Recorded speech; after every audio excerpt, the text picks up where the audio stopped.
मधुकैटव विध्वंसी वेधात्री वरदे नमः। रूपं देहि जयं देहि यशो देहि दिशो जहि। महिषासुरनिर्णाशि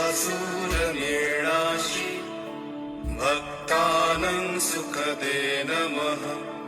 रूपं देहि जयं देहि यशो देहि दिशो जहि। धूम्रनेत्र वदे देवी धर्म कामार्थदायिनी।